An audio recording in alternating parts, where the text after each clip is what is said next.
This video is for class 9 physics and we are doing the chapter current electricity. Here in this video we shall discuss the symbols used in a circuit diagram. So what is a circuit? It is the arrangement of wire and the electrical appliances with a switch and plug, etc. Right? Let us try to understand what is the basic circuit which is used in the lab, okay, and then try to compare it with our house also if possible. Now an electric circuit has different electric components connected to a current source. I hope you know what is a current source, which I have discussed in the first video. This is the third one, right? Figure 9.2 shows some of the electrical components which are used in the electrical circuit in the lab, right? The symbols and the functions of the various electric components are given below. So source of current, right? We have discussed this in detail, right? There are two kinds of sources of current. One is alternating source, the source which comes from the main in your house, okay, is the source with which you charge your mobile phone, not the power bank, okay. It's not the power bank, the socket which you use, when you need to put the charger out there, isn't it? And direct current, that is from the cell and the battery. The purpose of source of a current is to supply electric current in the circuit, okay. It supplies electric current in the circuit. In lab we have Lachlan cell. So here the figure is given Lachlan cell, okay, Delian cell, storage cell, etc. So which we have discussed before also, right? A DC source cell is represented by two vertical lines of unequal lengths. The longer one is marked positive, which represents anode, while the shorter one is marked negative, which represents cathode. So a cell or a battery or a AC source has this particular symbols.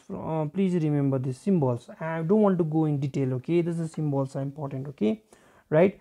Now when a strong current is needed, either we join these cells and make a battery out of it, okay. We join them together in series. Now what is a series connection, which I'll discuss is afterwards, right, afterwards.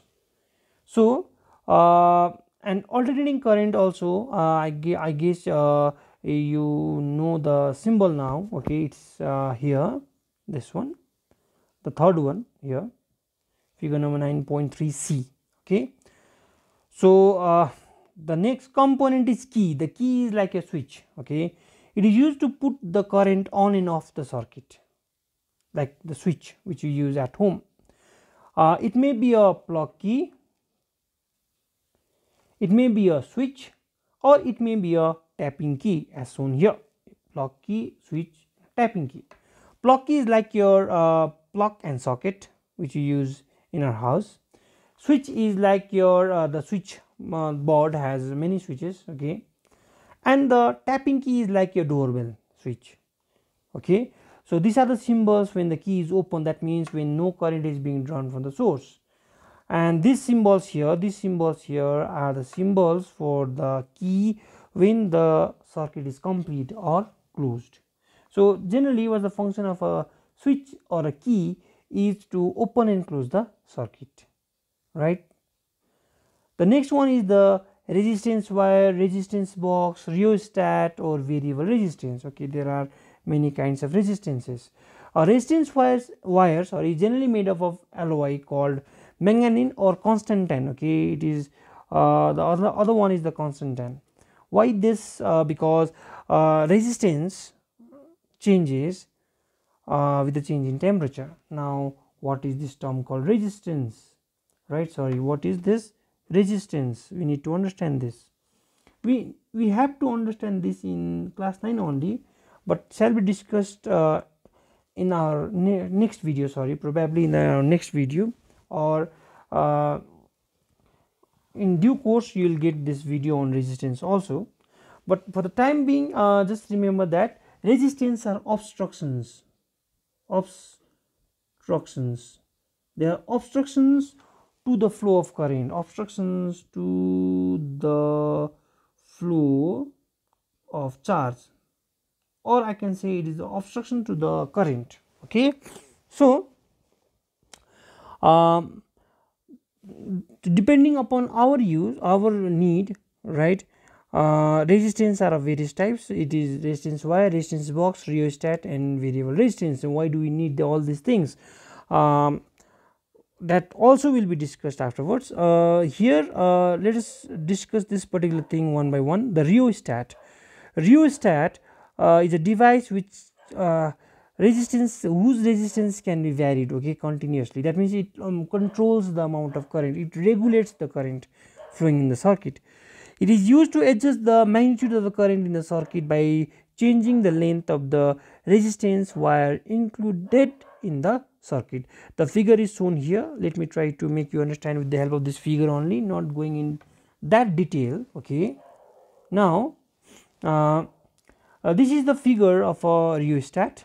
Okay, a rheostat consists of a wire, okay, constant 10 wire, okay, the wire whose resistance does not change with the temperature, that much, okay, that it does not change to a high extent. Okay, so we use constant 10 wire wound around what do you say, a cardboard kind of thing. Okay, okay, asbestos pipe, a cardboard kind of thing, which is an insulator obviously. Now it has three basic points where the wires can be attached from the circuit, A, B and C, denoted by A, B and C. If you attach the wire, the external wire, to A and then B in the circuit, now the whole resistance of the rheostat can be taken. But instead of this particular combination here, suppose the wire is attached to A and C or B and C, then this particular thing called jockey, right, jockey is something which is very light on the wire. Now can be moved, okay, and can be moved such that only a certain length of the wires resistance can be taken for the circuit. So when we move this particular thing, the resistance can be varied, that means it can be changed, thus can change the current. It moves around a brass rod. Okay, it moves around a brass rod. So if we are moving here, if the circuit is touching here point A and point C, now only this part of the resistance wire can be taken. Okay, so this much is out of the circuit. So I hope you are understanding this. Okay, so now let us proceed further. Now a simple resistance can be denoted, here we are just talking about the symbols and the functions, so I am not going in detail. So fixed resistance can be denoted by this particular symbol, right, this particular symbol here. A rheostat can be represented by this particular symbols, right. So their variable resistance means their value of the resistance can be changed. Now what is resistance, we shall discuss in detail afterwards, right. So I hope you have understood what resistance and variable resistance is. So now the next thing is a resistance box. Okay, a box having a different values of resistance. It is provided with the different standard resistance, say 1, 2, 2, 5, 10, 20, 50 ohms, etc. So remember the ratio is in the form 1:2:2:5, right. So that here we have 10:20:20:50. If we cancel, we will get 1:2:2:5, or it will be 100, 200, 200, 500 ohm connected in series between the two terminals. A resistance of any desired value between 1 ohm to its maximum value, that is the sum of all resistance, can be used in step of 1 ohm by taking out the plug of that particular resistance from the resistance box. So if a resistance box is given to you, you can put any amount of resistance required for your circuit, right, while doing the experiment. Now the next thing is the ammeter. An ammeter is a device or instrument which is used to measure the magnitude of current, that means how much current is flowing in the circuit, can be calculated with the help of an ammeter. Okay, like for the for calculating time we use watch. Similarly here for calculating current we use ammeter, right. Now it is joined in series. Again, what is series connection? Series connection shall be discussed in class 10. Okay, in a circuit so that the entire current of the circuit passes through it. It has a symbol A, right, like A represents ampere, if you remember, enclosed in a circle. Let us go to that symbol only. So here the symbol here, this one here, this is the symbol for ammeter, right. It measures the amount of current flowing through the circuit, right, and it is connected in series. Now different kinds of ammeters are required to measure the alternating current and direct current. Okay, for the alternating current, the symbol inside, suppose there is an instrument ammeter here, suppose this is an ammeter here, right. So here there is a circle inside, and if there is a straight line, this is for DC, but instead of straight line, suppose we have a curve kind, this kind of symbol here, that is for AC. Similarly, we have a voltmeter. A voltmeter is shown in the figure 9.2H. Okay, the figure which we have discussed when we started the video. Okay, now it also has a positive terminal, negative terminal. It is used to measure the potential difference. This is another term which we need to discuss in class 9, probably in our next video. Now potential difference will be discussed. For the time being, what is potential difference? Is like the volt rating given in your batteries or cell, the volt rating which is given in your charger. Okay, like 220 volt, your charger runs as from 110 volt to 220 volt, etc. So this all volt here is actually potential difference, but in detail what is potential difference shall be discussed afterwards in the next video. So now it is connected across the 2 points between the between which the potential is to be measured, that is in parallel. Again, this term, there are so many new terms coming to you all which needs to be discussed in your higher classes. Okay, so parallel connection again shall be discussed in class 10, but for the time being, when we complete everything about the circuit, I will give you a small basic idea of series connection and parallel connection. So here the symbol for the voltmeter is this here. Now we need to remember three things. One, this is the symbol for voltmeter. It is used to measure the potential difference, and it is connected in parallel, okay, in the circuit. So there are again different kinds of voltmeter. This is different for alternating and different for what do you say, direct current. Okay, the next one is the galvanometer. It is used to detect the presence of very weak current in the circuit, or to know only the direction of the flow of current in the circuit. It does not measure the magnitude of current like ammeter. That's the job of ammeter. Okay, it is joined in circuit in series. Again, what is series connection shall be discussed afterwards. It has a symbol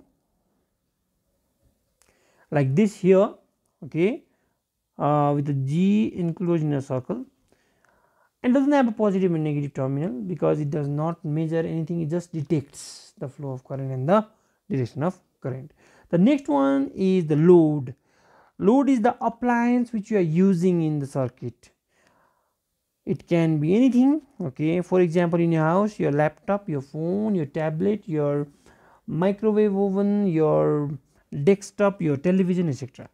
The symbol used for the bulb, generally we use bulb and heater in the circuit. Okay, so we are using the symbols for bulb and this symbol for a heater, right. The next one is the connecting wire. The connecting wire carries the current from one end to the other end, and it has a symbol of a straight line. Okay, this is the connecting wire. Sorry, what is the function of a bulb or a heater or the load? Actually, it is the appliance which is used, okay, for our convenience in the circuit. Okay, now a simple circuit, electric circuit, which we are discussing right here, this is the simple one with the bulb. Okay, we have a circuit should have a source of current, so it needs to have a cell, right. The longer one is positive, the shorter one is negative. Always try to read the circuit with the help of what do you say, the cell. start from the positive terminal. Okay, now the current flows from the positive terminal. This arrow denotes the direction of the flow of current, goes to the bulb, right, and then is coming down is the switch of the circuit and ends at the negative terminal. So this is the closed circuit. Okay, this is the closed circuit. That means there is a path for the current to flow. There is a closed path for the current to flow. If the switch is off, that means if this moves up, then the circuit is broken, then no current flows in the circuit. So I hope you are understanding this. Now there is another circuit shown in your book. Okay, this is also a simple circuit, but it contains a little bit more amount of gadgets in it. Now here again, to read the circuit, always we need to start from the cell. From the positive terminal of the cell, the current goes here, and this is the ammeter. How do you put the ammeter? This is how we connect in series, positive to positive terminal, but in a straight line here. Okay, right? Is not the ammeter is not taken out of the circuit like this here, but it is embedded in the circuit itself in the same wire. Now this kind of connection is known as the series connection, and the current comes out from the ammeter. The ammeter measures the amount of current flowing in the circuit. Thus the current moves here, and the current has two different paths. So when the currents have two different paths, that kind of connection can be considered as parallel connection. And then the current moves through the bulb here, right, and lights the bulb, and if the circuit is complete. Now this voltmeter measures the amount of potential difference of this bulb, and thus when the current comes from here to here and then comes out as a single unit, as one unit, right, suppose suppose then the current moves here and goes to the rheostat. What does the rheostat do? It controls the amount of current. That means the brightness of the bulb can be controlled by this rheostat, and there's a key here. Key plays the role of a switch, isn't it? It can close and open the circuit. So this kind of connection here, okay, with the current, what do you say, the current bifurcates, or when the value of the current divides itself into two different wires, or we can see the current has 2 or 3 different places to flow, then that kind of current, that kind of circuit is known as parallel circuit, or parallel devices, or we can say the device is connected in parallel with the circuit. So I hope this much is clear about the circuit. Now these all things are not so much required here. Okay, they are trying to demonstrate the different functions, functions of the different instruments here. Suppose we take out this key here. Suppose the plug is taken out, then no current flows, the bulb does not glow.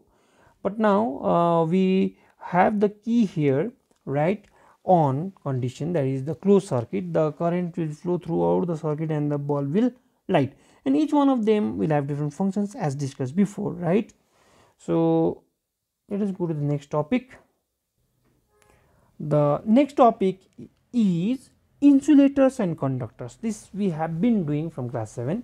Insulators, the substances which does not allow the current to flow through them, are called insulators. Why? Because they have less number of free electrons. They almost have no free electrons, and they offer a very high resistance. That means they block the current, almost everything in the path of the current. Some examples of the insulators are cotton, rubber, plastic, wood, paper, glass, leather, pure water, asbestos, etc. Then we have conductors. Okay, this is china clay, right? China clay, probably with which your cutleries are made, the cheap cutleries are made. Okay, then we have the conductors, the substances which allow the current to flow, because they have more number of free electrons. All the metals such as copper, aluminum, silver is the best conductor. Iron, brass and steel are conductors because they have large number of free electrons, and they offer a very small resistance because of the presence of free electrons for the current. Human body also allows the current to flow through it, so it is also a conductor. The impure water, the acidated water means the water which contains acid, mercury, they are also good conductors of electricity. So basically here what to know is, what are conductors? Those substances which have more number of free electrons, hence can carry the current. And what are insulators or bad conductors, right? Insulators are those which does not have free electrons, okay, almost zero, right, and they cannot carry the current. For example, we can have plastics, rubber, etc. There's two kinds of circuit, open and closed. What is a closed circuit? A closed circuit is where the current can flow. The path along which the current flows is called a circuit. Current flows only in the circuit if the circuit is complete or closed. If the circuit is open or incomplete, current does not flow. For an electric circuit to be complete, each component of it must pass current through it. If it blocks or if it cannot pass, then it becomes open circuit. It should be conducting. If there is an insulator in the path, or if the circuit is broken, the circuit is incomplete or open, and the current will not flow through it. So like given here example, this one particular here, the first one, that is figure number 9.13a, is a complete circuit because the current can flow. There is a broken thing here, so it becomes an incomplete circuit or open circuit, right? And this here, the bulb does not glow because we are using thread here, which is an insulator, right, and thus cannot carry the current. So this kind of circuit is incomplete circuit or a broken circuit, or not a broken circuit, this one is the broken circuit, incomplete circuit, or a open circuit, right? So I hope you have understood this particular topic. This much for this video, right? Thank you so much.